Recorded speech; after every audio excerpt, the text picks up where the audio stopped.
Señores, aquí estamos otra vez. Muchas gracias por sintonizarnos de nuevo. Estamos, como Mónica y yo le habíamos hablado, trayendo temas sobre la mesa de peso, de importancia, y la convencí de que habláramos de uno de mis temas favoritos, que es la epigenética. Epigenética y cómo el entorno afecta nuestros genes. Y ella no estaba muy en eso, porque ustedes saben que ella es muy psicóloga, yo soy muy científica. Pero yo le dije, oye, tú me tienes que dar algo, porque yo he tenido que hablar muchas cosas de psicóloga en ese episodio, y a veces me pierdo, y busco la forma como de salir a caminar. Así que tú vas a salir conmigo en este. Sacándome de mi zona de confort. Totalmente. Tuvo que estudiar, señores, para hoy. Para que sepa. Y si la gente no ve en YouTube, ve mi cara en este momento, que es cortándote los ojos. La voy a poner descriptiva, cortándole los ojos. Ella fluye bastante bien. Y ella sabe lo que vamos a hablar, porque aunque tenga un nombre científico, o sea, esto es algo que tú manejas todos los días. Es más, tú puedes ser psicólogo y tus terapias dan resultados porque la epigenética existe. Por eso te tengo muchas preguntas. Exacto. Entonces yo quiero comenzar con preguntas. Ah, no, pero... Claro, porque si tú me metiste en este lío, ahí, yo voy a comenzar con preguntas. Tú sabes que desde el hecho de que tú menciones la palabra epigenética, ya de por sí es como algo pesado. O sea, muchas veces nosotros, no muchas veces, yo creo que todos nosotros tenemos muchísimas interrogantes acerca de los genes. O sea, siempre es, no, que eso es genético. Inclusive, yo te confieso que cuando uno levanta una historia clínica con un paciente en ese primer encuentro, o va indagando, preguntando de la familia, de papá, de mamá, inclusive uno llega hasta los abuelos muchas veces preguntando, es buscando patrones a través de la conducta que nosotros creemos que son respaldados por los genes. Entonces, mi pregunta más, digamos que básica sería, ¿qué tan cierto es eso? Es como si nosotros tuviésemos una mochila la cual no nos podemos despegar, que tenemos que caminar con esa mochila siempre, que puede ser buena, puede ser mala, pero siempre está ahí. Y, bueno, yo te voy a poner un ejemplo. Con este tema de yo estoy embarazada, tú lo sabes. Y para nuestros nuevos oyentes, ya tengo 7 meses. Así que pronto me dejarán de ver por un tiempo. Tal vez cuando este episodio salga tengas un poco más o estés, quién sabe. Exactamente, es muy probable. Pero, por ejemplo, ayer yo estaba en una clase, en la clase prenatal, que tenemos que coger antes de parir. Y una dice, mira, yo tengo una preocupación. Levanta su mano y hace la pregunta. Yo tengo una preocupación. Mi mamá no pudo lactar, mi hermana no pudo lactar, mi prima no pudo lactar. ¿Qué tanta probabilidad yo tengo de no poder lactar? Porque eso debe ser genético. Y la instructora dice, depende, o sea, lo que tú me estás preguntando involucra demasiados factores, yo no te lo puedo responder. Entonces, tú que estabas ahí forzando para que este tema se dé, y en verdad, ya te soy honesta, desde que comencé a estudiarlo y a refrescar cierto conocimiento, oye, yo dije que en verdad había que hablarlo, o sea, va a ser muy interesante y a retar nuestro conocimiento. ¿Qué tan cierto? ¿Qué es esto, el mundo de la epigenética? ¿Qué tan cierto es que nosotros estamos condenados a algo? Esa es una pregunta muy interesante y de hecho, esas son preguntas que científicos de la neurociencia se han hecho toda su vida. Nosotros teníamos hace mucho tiempo, o bueno, no hace tanto tiempo que la neurociencia no es tan nueva, personas que pensaban que nacíamos con una predestinación en términos genéticos, es decir, lo que estaba inscrito en nuestro ADN era realmente la solución. Y cuando tú dices eso del historial clínico, que la gente, y nosotros los psicólogos también lo hacemos porque tiene mucho valor, pero la gente trata de buscar respuestas de su conducta actual en su historia. Y yo creo que muchas veces es para justificar ciertas formas de ser, acomodarse en ciertas maneras de ser. Este famoso dicho de, bueno, pero es que yo soy así y a mí nadie me puede cambiar. O la famosa canción, yo soy así y así seguiré y nunca cambiaré. Literalmente. Para justificar ciertos modos de vida, ciertos modos de conducta. O sea, nos atamos muchas veces del pasado. No, porque a mí me pasó esto. No, porque mi mamá fue así. No, porque mi papá fue así. No, porque a mí no me han tocado las oportunidades que a ti te han tocado vivir. Entonces es muy injusto que tú me presentes la vida de cierta forma cuando a ti no te tocó esas posibilidades. Ah, no, porque tú creciste en un nivel socioeconómico mayor que yo, porque a ti tu papá y tu mamá te lo han dado todo, a mí yo tuve que ganármelo todo, etc. Ese cassette, ¿tú lo has escuchado? Totalmente. Ese cassette. Y eso es una mentalidad, a lo que se le llama incluso en la ciencia y la literatura, una mentalidad fija, una mentalidad que cree que los genes nos predestinan, que la respuesta está en los genes, que el destino está en los genes, en la composición genética. Sin embargo, la ciencia nos habla de que aunque nacimos con unos genes heredados, estamos predispuestos a ciertas conductas, no predestinados. Espérate, repíteme eso al paso. Aplatanado. Tú dijiste que si bien es cierto que estamos predispuestos ante ciertos genes, no estamos predestinados. Excelente. Eso debe convertirse como en un post y ponértelo ahí con tu foto. Exactamente. Y cuando nosotros entendemos el concepto de predestinación y predisposición, en la predestinación no hay una responsabilidad y no hay una esperanza, pero en la predisposición hay responsabilidad, hay vulnerabilidad, hay esperanza, hay dirección de vida. Y eso es lo que la epigenética realmente, el nombre por más complicado que sea, lo que nos quiere decir precisamente, es cómo el entorno puede ocasionar cambios a nivel de nuestros genes sin cambiar el genoma, sin cambiar el ADN. Y la epigenética enseña cómo el entorno, la influencia, todo nuestro alrededor comienza a poner como etiquetas y marcadores para que el gen se exprese de una forma diferente. Estamos hablando de un gen, el genotipo y la expresión genética del fenotipo. O sea, si podemos ponerlo de forma sencilla. Exacto, por favor. La epigenética es la forma el descubrimiento de que aunque tenemos una genética, esta puede ser expresada de forma diferente. Ok. Por la influencia del entorno. Excelente. Yo creo que tú acabas, y fíjate, tú tienes un poco minuto hablando y acabas de, retar la creencia de una postura conformista y de que me permita... Una mentalidad de víctima. Es importante. O sea, una victimización que andamos en la vida por ejemplo, soy ansiosa, me vuelvo irritable, tengo conflictos, bueno, con la ira, por ejemplo, ¿no? Que eso es genético. O sea, no, todos los Asbunes somos así. Somos así. Oye, me salió el lluvere. Inclusive... y lo decimos con orgullo. Con orgullo, porque que eso es algo así de que te da poder, tú sabes. De que la marca familiar es representando una marca, exactamente. Pero no es nada funcional ni adaptable. Ahora, claro que no, porque nos roba, o me robo, mejor dicho, vamos a ponernos como protagonistas, me robo la posibilidad de la transformación y el cambio. Ahora, a pesar de esta postura conformista, es cierto, nosotros lo vemos en las enfermedades mentales, sobre todo en esa historia clínica que uno va levantando, que pasan muchas cosas. O sea, hay como si esa predisposición, uno lo puede como oler en ciertas expresiones genéticas, pero pasan muchas cosas que sirven como reforzador para esa predisposición en la niñez y en la adolescencia, que hace que nosotros tengamos como un contexto importante para la enfermedad mental. Por ejemplo, muchas veces nosotros vemos yo hablaba de la ansiedad, también pasa en la depresión. No hay cuando yo estoy dando clases en la universidad, siempre me preguntan, profe, las enfermedades o los trastornos de personalidad, que eso es un tema complicado, pero los trastornos de personalidad son genéticos. Y ahí uno respira. Sí y no. Exacto, sí y no. Entonces, definitivamente los genes son importantes, no estamos diciendo que no. Totalmente. Pero el reto de la psicología es integrar la parte social, biológica, química para entender el desarrollo de la personalidad y el comportamiento de una persona. Exacto. Si nos quedamos en un eje solamente... Exacto. Yo diría, y perdón por la sinceridad, pero nos estamos quedando en una postura también mediocre. Totalmente. Por ejemplo, en lo que tú decías de esas etiquetas, nosotros, si comenzamos a estudiar esta parte de ciertos... Por ejemplo, estrés postraumático, ciertos trastornos de la personalidad, vemos que y lo hablamos en un capítulo, o sea, que el bebé, la importancia de la placenta, o fue un taller, yo ni me acuerdo ya, lo que pasa es que tuve mucha tanta cosa. Yo no hablo de placenta más que contigo. No, fue en el taller, ya me acuerdo. Oigan, no está en YouTube, el cortisol. Ya. ¿Te acuerdas? Ese taller.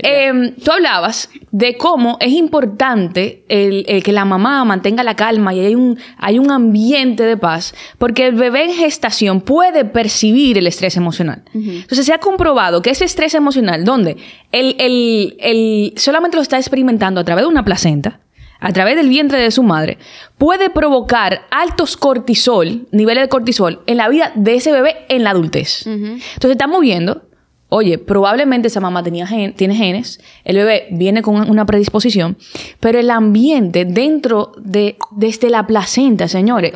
Exactamente. Otra prueba más puede ser que en el atentado de las Torres Gemelas, se comprobaron que las mujeres que estaban en gestación en ese momento, los adultos sufrían, tenían síntomas, adultos que no existían en el mundo físico, sino dentro del vientre de su mamá, sufrían los mismos síntomas de estrés postraumático que la mamá. Entonces, eso, escuchándote hablar, me hace pensar que eso es hablar de epigenética.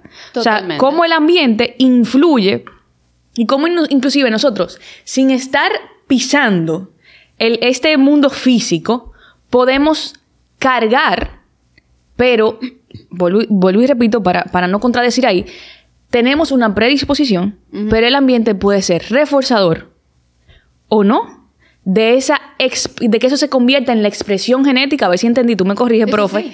Sí. ¿Cómo se expresa el gen? O sea, exacto, conductualmente, ¿cómo se ve? Imaginémonos este concepto, un lector PDF. O bueno, no un lector PDF, un documento PDF. El documento PDF es inmodificable como tal, porque por eso está en PDF.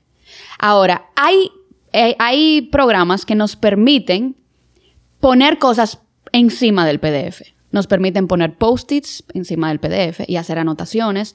Nos permiten hacer highlights en el PDF. ¿Qué hace que nosotros miremos el PDF y el PDF se exprese de una forma diferente?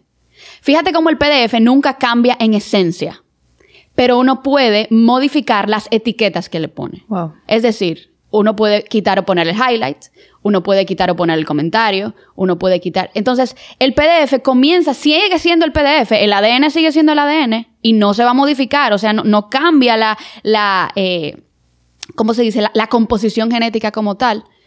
Pero ¿qué sí va a cambiar? La expresión. La expresión. ¿Cómo yo voy a comenzar a ver ese PDF?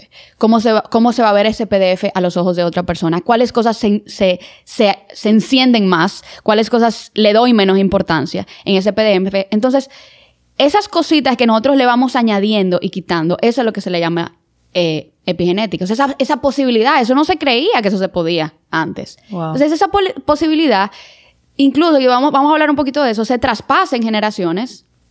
El tema de cómo esa expresión genética comenzó a darse y nuestras influencias y nuestro entorno, sea positivo o sea negativo, sea cosas que elegimos o sea cosas que no elegimos, siempre van a funcionar como algo que cambia ese PDF, que hace que ese PDF se exprese de forma diferente. Por ejemplo, si yo tengo y hay una correlación directa entre el paciente que está muy comprometido en términos de salud mental y tiene una genética fuerte. A veces yo le digo, cuando refiero a pacientes, ojo, ese paciente tiene una genética fuerte. Claro. Y eso no lo podemos quitar. Y mucho de esa cosa hizo que este paciente se predisponiera a desarrollar trastorno, por ejemplo, límite de la personalidad, que es uno de los trastornos más fuertes. Y que muchas veces cuando hay un límite es muy improbable que yo haya tenido que no, en mi familia no hubo nada. No, hubo límite, esquizofrenia, adicciones. Por ejemplo, las adicciones también tienen un componente muy genético. Todo tiene un componente genético. Eso es importante. Por ejemplo, esa parte de las adicciones, de que una persona puede consumir lo mismo que la otra y el otro se vuelve adicto y quizá la otra persona no se vuelve adicto tan rápido. Estamos hablando de una predisposición genética reforzada por algo ambiental. Exactamente. Perfecto. O sea, yo puedo tener un perfil, por ejemplo, de papá ansioso, mamá ansiosa, y se traspasa ese conjunto de genes, porque no hay un solo gen para cada cosa, ese conjunto de genes que me predisponen a cierta personalidad ansiosa. Pero en el entorno familiar también hay un sistema ansioso. Que hace un reforzador. Exacto. Eso refuerza esa predisposición genética y ¿qué hace? Detona el gen de la ansiedad, a que yo me vuelva más ansiosa a nivel de futuro. Entonces, lo que te decía, hay una correlación directa entre nuestra genética y lo que nosotros somos. Ahora, ¿en dónde termina esto y en dónde empieza nuestra responsabilidad? A mí me gusta algo que yo leí que decía que aproximadamente el 90% de los genes y el ADN están trabajando con señales internas y externas del entorno. Y solo un 10% es dado por naturaleza. Y yo no estoy muy clara de dónde sacaron los porcentajes, y si no queremos meter en demasiada especificidad científica, ni siquiera tenemos que tomarlo en cuenta. Pero tan solo con vivir en el planeta, sabemos que realmente lo que es dado por la naturaleza tiene mucha menor influencia que lo que realmente es dado por el entorno, forma interna y externa. Y si nosotros tenemos ese concepto, cambia la mentalidad. Te tengo una pregunta. por ejemplo, a ver cómo puedo aterrizar esta pregunta. Está el papá que tiene una predisposición a, no sé, a las adicciones, vamos a poner el caso. Y por el ambiente, el entorno, esa predisposición fue reforzada y el padre cae en adicciones. Y ahí vemos que esa es la expresión, ¿cómo se dice? Una expresión genética, donde ya de por sí se concreta la conducta y se ve que esta persona es adicta. Uh-huh. Lo que estamos diciendo es que aunque el hijo de ese papá adicto tenga una predisposición genética muy probable a las adicciones, pero no es solamente por eso que tiene alta probabilidad de ser adicto también, sino porque se ha criado alrededor de una persona con adicciones y esas conductas. Exactamente. Por ejemplo, si yo tengo un perfil de que yo sé que yo tengo mi familia, hay problemas con adicciones. Y todo lo Pérez, por poner un apellido, tenemos problemas con adicciones. Y yo voy a tener un hijo. Ya yo sé, yo debo de saber, que ese hijo tiene un 50% de probabilidad, o mayor también, de padecer problemas de adicciones. Uh-huh. Entonces, que yo tengo que tomar decisiones desde muy pequeño. Desde muy pequeño. O sea, ¿qué estoy haciendo para estimularlo? Las pantallas son un estimulador, o sea, potente. ¿Qué cosas estoy haciendo? ¿Qué cosas estoy poniendo a su alrededor que van a incrementar esta posibilidad de que se exprese el gen como una adicción? Y aunque pueda tener cierta tendencia a tener conductas compulsivas, ¿qué tanto voy a modificar su entorno para evitar que te sea un adicto en potencia? Wow, tú sabes que tú este episodio me está enseñando bastante, sobre todo porque me toca la crianza, o sea, de cómo criar responsablemente. Y es que yo, mientras tú hablas, yo analizo ciertas cosas que están muy marcadas a nivel familiar, muy marcadas por la predisposición y por el entorno que lo alimenta constantemente.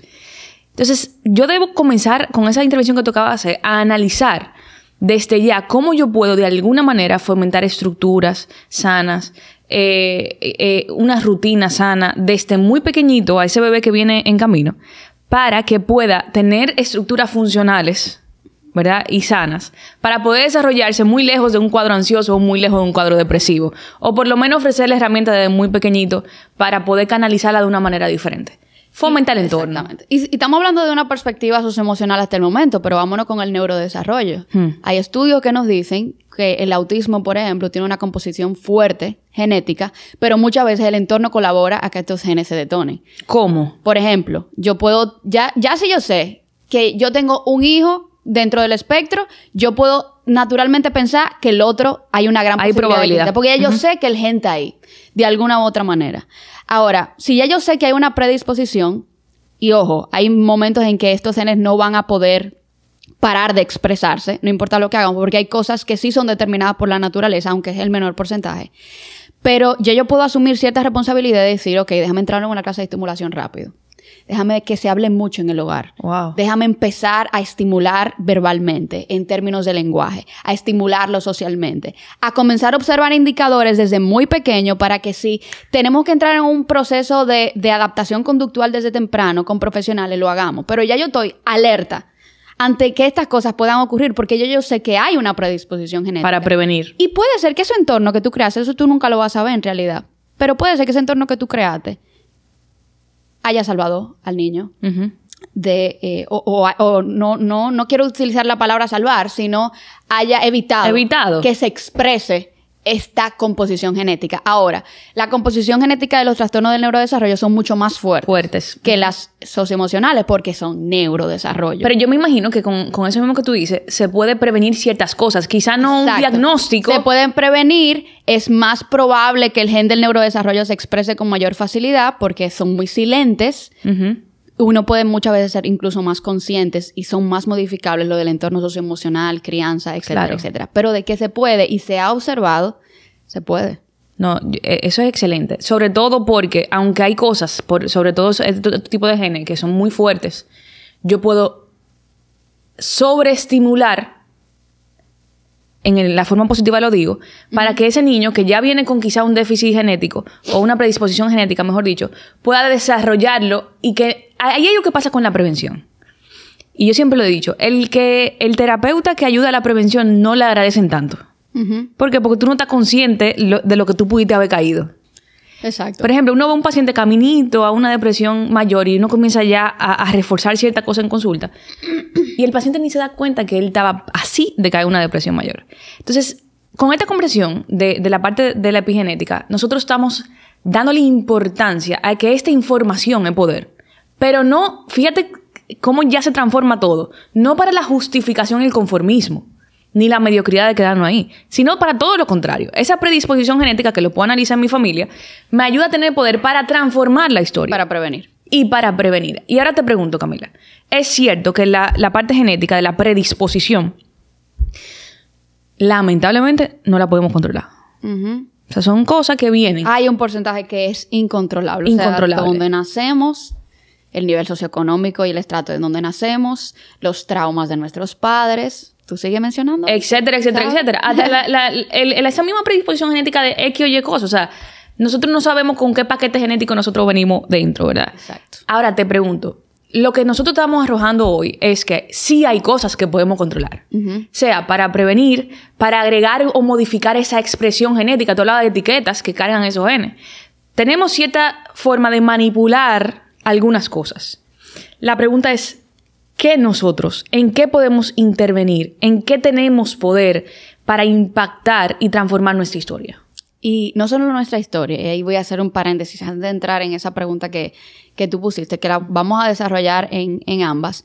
Y es el hecho de que todo lo que afecta, o sea, todo lo que todo, vamos a ver cómo lo pongo, de la forma en que el entorno afecta mi genética por mis decisiones, por la cosa que yo de alguna u otra forma controlé, se pasa a través de las generaciones. O sea, tú dices mejorar nuestra historia, pero yo diría nuestra historia y la de el resto de nuestra vida, de nuestras generaciones. Porque lo que se ha visto también con el nivel de epigenética, y prometí que iba a abordarlo por lo menos en un punto, es que estas etiquetas químicas se pegan de nuestros genes, ya lo vimos como un lector PDF, va a cambiar cómo se activan o se desactivan esos genes, ¿verdad? Ahí está muy claro de la epigenética. Ahora, estas genéticas son influenciadas por nuestro estilo de vida y estas son las cosas que pasan de hijos. De generación en generación. Esas etiquetas, esas formas en que los genes se expresan. Entonces, aunque los mismos genes no cambien, yo pude haber tomado decisiones en mi vida que salvó a mis hijos de desarrollar ciertos trastornos. O sea, incluso. Tú estás diciendo que lo que estamos hablando hoy es algo generacional. Totalmente. Nosotros estamos elaborando a través de nuestras decisiones y los factores controlables. Es como una guía de interpretación que va a pasar a nivel de todas las generaciones.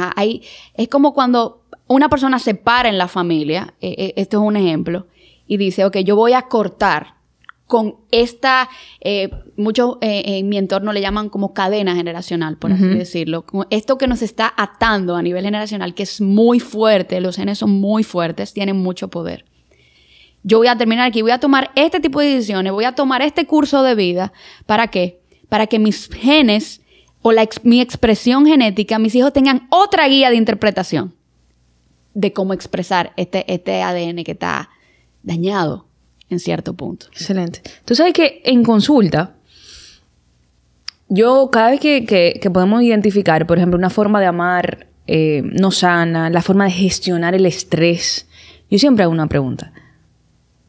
¿De quién aprendiste tú a gestionar el estrés de esa manera?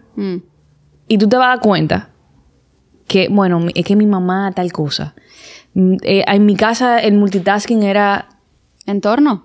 Entonces, yo creo que lo que hace una persona cuando se sienta frente a un terapeuta es responsabilizarse para transformar esa presión genética. Y yo le he dicho a varios pacientes, tú estás aquí por tus generaciones, sobre todo la gente que quiere criar, quiere ser madre, quiere ser padre. Le dije, yo te felicito por ti y por esa generación que viene ahí contigo. Entonces, desde ya nosotros hemos pasado de una justificación de víctima a ser protagonistas de nuestra historia. Exactamente. Y la ciencia nos lo avala. O sea, no podemos decir ya con certeza, no, porque esto es genético. Pero ¿qué tú estás haciendo con esa predisposición? Y voy a retomar la pregunta. Hay cosas que no controlamos. O sea, estamos claros de que todos nacemos en condiciones diferentes. Es cierto, pero nos vamos a quedar en ese menor porcentaje ¿qué vamos a hacer con esa historia? Hay cosas por las que vamos a estar predispuestos nuestra vida entera. Ahora, ¿qué sí podemos tener en nuestro control? ¿Qué altera la forma en que nuestra genética se expresa? ¿Qué cosas podemos tomar así de forma práctica en que este conjunto de paquete genético de problemas de salud mental de mi familia va a hacer que yo no exprese? O este gen de obesidad incluso, no vamos a la parte física también, porque eso ocurre en las familias. Uh-huh. Y esta conducta también afecta a nivel familiar. ¿Qué decisiones yo voy a tomar para que esto no se exprese? O evitar expresarlo. ¿Cómo yo voy a alterar mi PDF? ¿Cómo yo voy a alterar este documento que me entregaron? ¿Qué cosas influyen? Y yo te diría, lo primero, todas nuestras decisiones cambian nuestra expresión genética. ¿Qué decisiones estamos tomando? ¿Hacia dónde estamos dirigiendo nuestras decisiones? O sea, hasta la decisión de la hora que yo me levanto, de lo que yo hago y no hago en un día, de hacia dónde yo decido ir, de con quién me junto, de si yo decidí o no descansar. O sea, todo lo que nuestro cerebro, todo lo que tú quieras poner como una decisión, desde la más pequeña hasta la más grande, tiene la posibilidad de alterar nuestra expresión genética. Porque nuestras decisiones, nosotros vamos construyendo nuestro cerebro a medida que tomamos decisiones. Nosotros somos resultado de las decisiones que tomamos. O sea, no es nuestra historia. Yo puedo hacer algo con mi historia, pero tenemos que darle peso a la voluntad humana, hacia dónde nos estamos dirigiendo. Tú sabes que yo creo que la lucha más grande dentro de esas decisiones del día a día es la gestión del estrés. Y se ha comprobado que la forma de que nosotros gestionemos el estrés previene o no, o acelera un envejecimiento celular. O sea, hace una transformación. Increíble. O sea, que el estrés me envejenta más rápido. Exactamente. Y se ha comprobado que una persona que vive en estrés crónico puede tener 13 años de vida menos que el que no. Wow. Entonces, fíjense cómo hasta la forma de nosotros gestionar nuestro estrés y si caemos o no en un estrés crónico. Y también se ha comprobado que, sobre todo en la infancia, cuando un niño atraviesa estrés, sea porque hay violencia en casa, porque, hubo violencia dentro de la gestación del bebé también, se ha comprobado que eso transforma nuestra epigenética, o nuestros genes, mejor dicho, nuestra expresión genética. Entonces, esa información nos tiene que dar poder a nosotros. Cómo nosotros estamos gestionando nuestro estrés. Y acuérdense que esto es algo generacional. Uh-huh. Y el estrés, Mónica, muy importante que tú lo hayas puesto. Cómo lo gestionamos es una de esas decisiones que cambian nuestra expresión genética. Pero también el estrés tiene la posibilidad, es un factor epigenético, es una marca que se puede posar en nuestro ADN y llevarnos a lugares de gravedad. Oscuros. Muy oscuros. Uh-huh. Es decir, nosotros perpetuamos este ámbito del estrés. Este contexto nos puede llevar a la ansiedad, nos puede llevar a la depresión, nos puede bajar nuestro sistema inmunológico, haciéndonos más. Emma, yo estoy segura, y eso no podemos hallar todavía una relación directa, pero puede ser que haya una correlación muy directa entre el padecimiento del cáncer, por ejemplo. Claro. Y entre el estilo de vida que nosotros estamos llevando en esta generación. Uh-huh. ¿Por qué? Porque el estilo de vida está haciendo marcas en nuestra expresión genética. Yo puedo tener un gen de cáncer ahí. Uh-huh. Y si yo llevo cierto estilo de vida, si yo soy un fumador, por ejemplo, ese gen se expresó por ese entorno, no porque se iba a expresar por alguna u otra razón. Exactamente. Tú sabes que, tú me acuerdas de una investigación que yo hice para una tesis, que fue en pacientes oncológicos. Y yo medía el locus de control y el distrés emocional en pacientes oncológicos. Entonces, el resultado, en palabras muy llanas, hablaba de que a mayor locus de control externo, mayor distrés emocional. ¿Qué quiere decir esto? Que menor distrés emocional. Mientras más yo entregaba el control de lo que me estaba pasando, que era un diagnóstico fuerte, que es un diagnóstico oncológico, menor distrés yo iba a tener. Y ahí nosotros entramos en una parte importante, que es la espiritualidad. Y descubrí en esa investigación que a mayor espiritualidad, menor distrés en afrontar el diagnóstico. Y corroboro con lo que tú estás diciendo, porque la vida de esa persona había sido un estrés constante. O sea, el común denominador en todos los pacientes que fueron investigados con un diagnóstico tenían un estrés constante crónico en su vida. Entonces, fíjense, estamos hablando de decisiones. Entonces, ya al momento de recibir el diagnóstico, muchos deciden cambiar su estilo de vida. Espérate, es que la vida se me está yendo.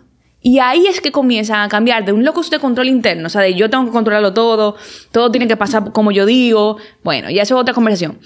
Pero pasaron a, ¿tú sabes qué? Dios, yo te comienzo a entregar todo a ti. Yo no sé el futuro de esto. Y a transformar... Bajan esos niveles. Bajan esos niveles. Es otra decisión. Ese es otro marcador epigenético. Exactamente. Y comienza a cambiar esa expresión. Eso que tú mencionas ahí. A mí me gusta mucho lo que un autor dice, Pascal creo que era, que en todos los corazones, o sea, nosotros nacemos con un vacío en forma de Dios en nuestros corazones. Y ponle a ese Dios el nombre que tú quieras. O sea, al final yo creo en Dios con Dios mayúscula, pero con D mayúscula, perdón. Pero si tú no terminas adorando a Dios o llenándolo con Dios, tú lo vas a terminar llenando con otras cosas. El punto es que ese vacío de espiritualidad, porque tenemos un espíritu, de activación de ese espíritu, está ahí. Y lo vamos a activar con cualquier cosa que sea. Y decidir el curso de mi vida hacia ciertos niveles de espiritualidad, hacia, por ejemplo, te lo pongo en mi caso, hacia la relación con Dios. O sea, tal vez si yo no hubiera crecido en un ambiente donde la espiritualidad y a Dios se le daba tanta importancia, yo probablemente no sé dónde yo estuviera. Y lo mismo digo yo. O sea, si ese componente espiritual no hubiera estado en mi vida, realmente, yo no sé, mi expresión genética hubiera sido otra. Y yo estoy muy segura de eso. Y hay base científica también de que hay algo en el hombre que busca algo más allá. Superior. Busca algo más trascendente. Entonces, ¿cómo nosotros estamos ocupando eso? Cambia la forma en que nuestros genes se van a expresar. Si ciertas cosas se van a detonar. ¿Y cuál es la influencia de Dios que está por encima de toda genética también en nuestra vida? Entonces, tú mencionas el estrés, mencionamos las decisiones como parte global, mencionamos cómo el estrés nos puede llevar hacia una vía o hacia otra. La gestión del estrés, exacto. Mencionamos la espiritualidad. Y yo te diría, otra, Mónica, es el tema de quiénes nos rodeamos. Hay personas que estuvieron en nuestra vida que nos salvaron y nunca lo supimos. Que nos direccionaron hacia cierta forma de vida y nunca lo sabíamos. Hay ciertas personas que tenemos que estar muy agradecidas que estuvieron ahí.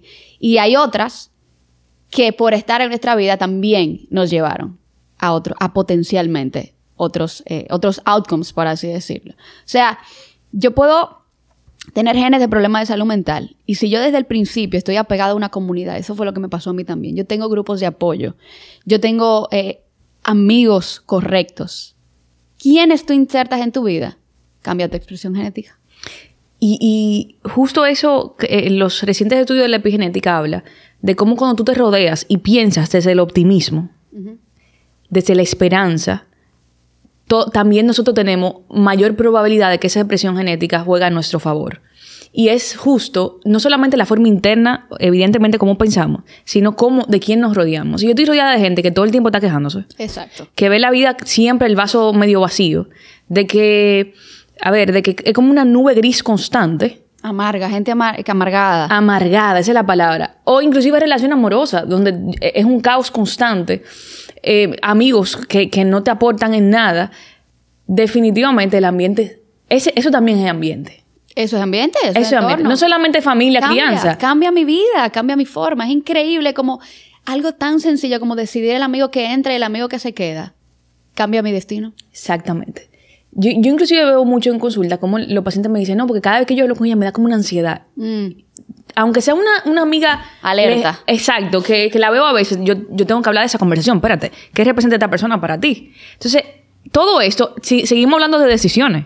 O sea, con quién yo decido juntarme, que ande mi camino día tras día. ¿Son gente que yo aporto y me aportan? ¿O son gente que agregan miseria, amargura a mi vida? Todo eso influye y todo eso son decisiones. Decisiones desde el protagonismo de tu vida, no desde la victimización.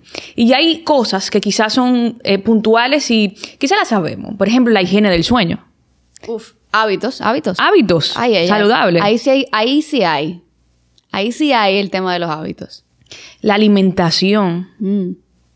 Y yo quiero que hablemos en un futuro de la microbiota. Uy, sí. Y queremos invitar a alguien para eso. Tenemos que hacerlo porque alguien ahí bajo la mesa. Hace clic con este tema. sea, Totalmente. tú puedes tener una Es predisposición. que un médico funcional y un nutriólogo tiene que basarse en estos principios. Exactamente. Como el psicólogo también. Y ahí le doy a los psicólogos. O sea, como nosotros solamente estamos trabajando con la parte... Cuando me llega una depresión, ¿cómo solamente yo puedo ver la historia clínica? Y puedo ver y referir solamente a psiquiatría, que está súper bien, si es necesario. Pero ¿por qué no veo la alimentación? Uy. ¿Por qué no veo su hábito del sueño? ¿O por qué no veo los hábitos de ejercicio, por ejemplo? Entonces, Terapia gratis. Exactamente.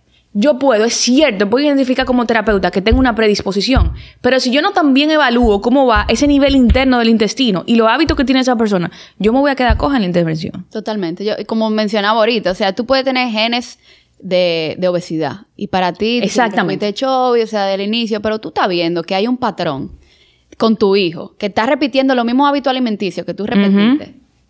No, vamos a empezar desde muy principio. No es a obsesionarnos con el tema y no es a quitarle su autoestima ni nada por el estilo, pero sutilmente A fomentar el ambiente. vamos a fomentar un ambiente sano, vamos a fomentar la alimentación en casa, vamos a fomentar el ejercicio físico. Y puede ser que este niño, a medida que vaya creciendo, desarrolle interés por hábitos saludables. ¿Pero por qué? Porque tú se lo fomentaste y resulta que este muchacho es el único fit Ajá. de la familia. Fíjate como una decisión temprana. El ejercicio, o sea, el tener decisiones por el ejercicio afecta la forma en que la sangre fluye en nuestro cerebro, afecta nuestra memoria, afecta nuestra capacidad de respuesta. O sea, si nosotros tuviéramos un chin la idea de lo que el ejercicio físico hace en nuestra vida, todos los gimnasios y los parques estuvieran llenos. O Exactamente. sea, tiene un efecto trascendente. Yo haber tomado una decisión de hacer ejercicio desde los 13 años hasta ahora, pudo haberme salvado de muchos problemas ahora mismo. Yo estoy clara de que eso es así. Y de también genética importante que hay en mi familia respecto. Igual el sueño. Si yo sé que yo tengo... O sea, si yo estoy teniendo dificultades con el sueño, yo tengo que resolverlo a nivel médico, como sea. Yo tengo que buscar rápido la forma de dormir. Porque puede haber cambios en la parte genética muy difícil de cambiar después. Si el sueño me altera la forma, o sea, todo, me lo altera todo. Me lo altera el ánimo, me altera el temperamento, me altera el deseo, la influencia que yo tengo sobre la vida. Exacto. Me lo altera todo. Igual como tú dijiste, el tema de la alimentación es un tema profundo. Pero nuestro estómago y nuestro cerebro están directamente conectados. Nuestra microbiota, de lo que está compuesto, aquí le habla nuestro cerebro, y nuestro cerebro, por lo tanto, expresa ciertas formas y ciertos estilos de vida en nuestro propio cuerpo. Hay gente que nada más por cambiar la alimentación, y yo no soy la que como más saludable, pero sé que hay gente que le han disminuido los síntomas de depresión. No. Han salido full de depresión. Hay una relación con el autismo y la alimentación. Ajá. Síntomas del autismo disminuyen cuando se cambia la dieta del niño. Todo es un proceso inflamatorio. Eso es exacto. Todo es un proceso inflamatorio. Es un proceso de inflamación cerebral. Y eso es básico en términos de epigenética. O sea, Mónica, termino con este punto. Tu decisión de ir a terapia y sanar, de decir, hasta aquí llegó mis genes y aquí empiezo yo, de reestructurar tu pensamiento, cambia el destino. Todo. Cambia el destino. Cambia el destino. Porque predestinación y predisposición no es lo mismo.